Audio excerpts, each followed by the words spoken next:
नमस्कार, मैं रवीश कुमार। यूपी, बिहार और गुजरात में 370 करने वाली बीजेपी ने क्या एक बार भी अपने मंच से कहा है कि कश्मीर में बीजेपी इस बार चुनाव नहीं लड़ रही है?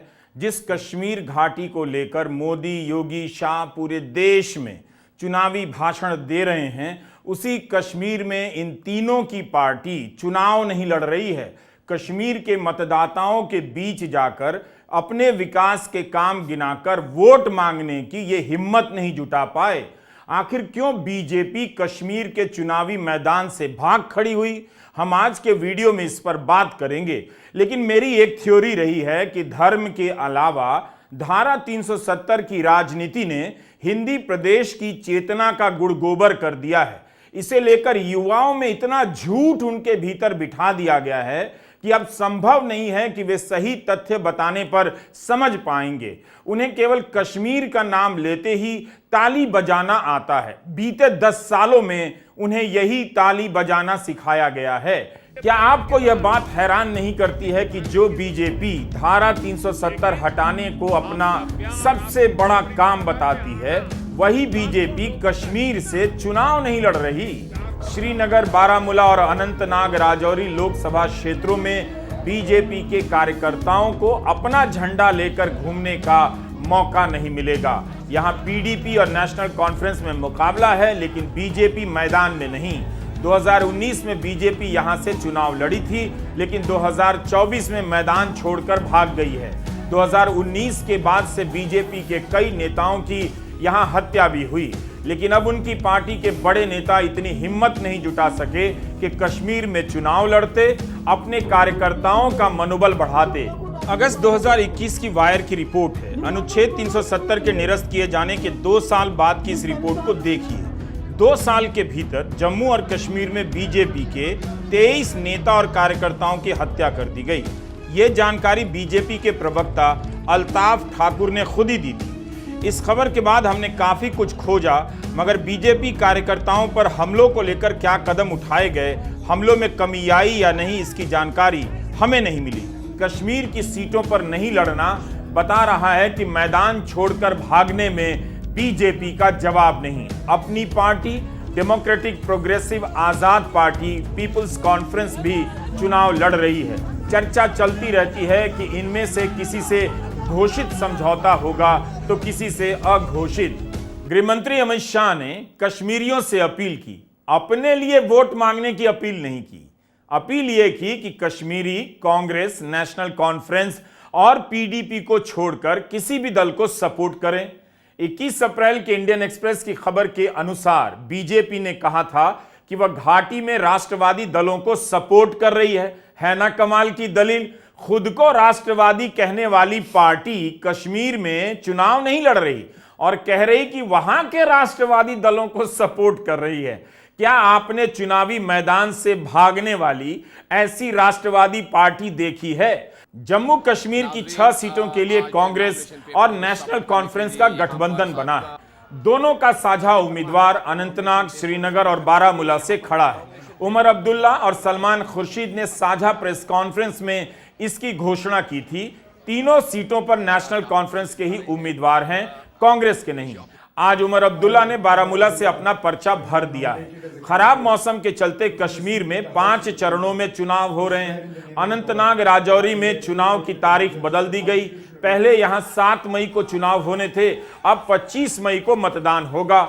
महबूबा मुफ्ती इसी सीट पर चुनाव लड़ रही हैं। श्रीनगर में 23 मई को चुनाव होगा। इस साझा प्रेस कॉन्फ्रेंस में उमर से सवाल पूछा गया तो उन्होंने कहा कि पहले से ही नेशनल कॉन्फ्रेंस उन्हीं 3 सीटों पर मजबूत है, इसलिए निर्णय लिया गया कि उन्हें हिलाने की जरूरत नहीं। प्रधानमंत्री मोदी ने इस लोकसभा में बीजेपी के लिए 370 सीटें जीतने का लक्ष्य रखा है। यह 370 का जो नंबर है वो धारा 370 का है और इस 370 में कश्मीर घाटी से बीजेपी के खाते में कोई सीट नहीं होगी। बीजेपी के नेता कई दिनों से राहुल गांधी को ललकार रहे हैं कि अमेठी से चुनाव लड़े, अमेठी से भाग गए हैं, राहुल ने हार मान ली है, मगर यह नहीं बता रहे कि खुद कश्मीर से चुनाव नहीं लड़ रहे हैं। क्या बीजेपी ने कश्मीर में हार मान ली है? 2019 का चुनाव ही बीजेपी पुलवामा में हुए आतंकी हमले, बालाकोट स्ट्राइक से माहौल बनाकर पूरे देश में जीती थी। सेना और शहीदों के नाम पर तब भी वोट मांगा गया। अब भी बीजेपी के नेता बालाकोट के नाम पर वोट मांग रहे हैं, मगर कश्मीर से चुनाव नहीं लड़ रहे। अगर आप बिल्कुल नहीं हंसेंगे तब मैं प्रधानमंत्री का एक बयान दिखाना चाहता हूं। पहले आप प्रॉमिस कीजिए कि नहीं हंसेंगे। अभी 26 अप्रैल को प्रधानमंत्री बंगाल आए, वहां कह दिया कि बंगाल से उनका गहरा नाता है। पिछले जन्म में बंगाल में पैदा हुए थे या अगले में होंगे। 7 मार्च को उन्होंने श्रीनगर के बख्शी स्टेडियम में एक सभा की। उस दिन भी प्रधानमंत्री ने कह दिया कि कश्मीर से उनका गहरा नाता है। बिना नाता निभाए और बताए तो प्रधानमंत्री लगता है भाषण भी नहीं देते हैं। मैंने जम्मू कश्मीर को भी हमेशा अपना परिवार माना है। परिवार के लोग दिल में रहते हैं, मन में रहते हैं। इसलिए कश्मीरियों के दिल में भी यही है कि मैं हूं मोदी का परिवार, मैं हूं मोदी का परिवार। भाषण में कुछ भी बोल देने की कला आपको प्रधानमंत्री नरेंद्र मोदी से सीखनी चाहिए। और अगर झूठ बोलने में समस्या आ रही है तो प्रधानमंत्री मोदी का भाषण रोज सुना कीजिए। पूरे मोहल्ले में आपसे सटीक झूठ बोलने वाला कोई नहीं होगा। अभी तक नरेंद्र मोदी अपने भाषणों में, इंटरव्यू में बालाकोट स्ट्राइक गिनाए जा रहे हैं, अपने नेतृत्व की बहादुरी बता रहे हैं, मगर यह किसी को नहीं बता रहे कि कश्मीर की तीनों लोकसभा सीटों पर बीजेपी ने उम्मीदवार खड़े नहीं किए। आपने हिंदी के तमाम 3rd क्लास अखबारों में धारा 370 पर कितनी हेडलाइन देखी होगी। आए दिन बीजेपी के नेताओं के भाषण से लेकर धारा 370 पर हेडलाइन बना दी जाती है। अब याद कीजिए कि बीजेपी कश्मीर में चुनाव नहीं लड़ रही है, इस पर आपने कितनी हेडलाइन देखी, गोदी चैनलों में कितने डिबेट देखे। क्या किसी ने कहा कि बीजेपी कश्मीर के चुनावी मैदान से भाग गई है? एक पार्टी जो हर भाषण में कश्मीर कश्मीर करती रहती है, वह पार्टी कश्मीर से ही चुनाव नहीं लड़ रही। गोदी मीडिया जब तब लाल चौक पहुंच जाता है, वहां जाने वाले पर्यटकों के वीडियो दिखाकर बताता है कि कितना विकास हो गया, कश्मीर में स्थिति सामान्य हो गई। बीजेपी अपने प्रचार में कहती है कि कश्मीर में पर्यटकों की संख्या बढ़ गई है। प्रधानमंत्री मोदी कहते हैं केवल 2023 में कश्मीर में 2 करोड़ से ज्यादा पर्यटक आए।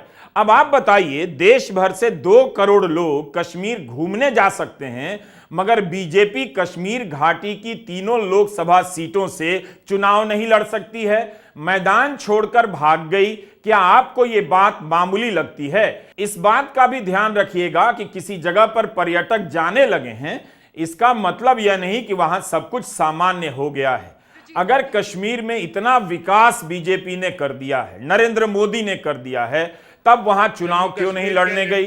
जबकि 7 मार्च को श्रीनगर के बख्शी स्टेडियम में प्रधानमंत्री नरेंद्र मोदी की सभा बुलाई गई। आज भी इस पर विवाद होता है कि लोग चलकर आए या सरकारी कर्मचारियों को लाया गया। 2019 में धारा 370 की समाप्ति के बाद पहली बार श्रीनगर में सभा हो रही थी प्रधानमंत्री की। इस बार जब चुनाव ही नहीं लड़ रहे हैं तो प्रचार करने क्या ही जाएंगे? आप गेस कर सकते हैं। प्रधानमंत्री को कश्मीर में चारों तरफ कमल ही कमल नजर आने लगा। उनकी ईमानदारी की दाद देनी होगी। उन्होंने देवदार और चीड़ में कमल नहीं देखा।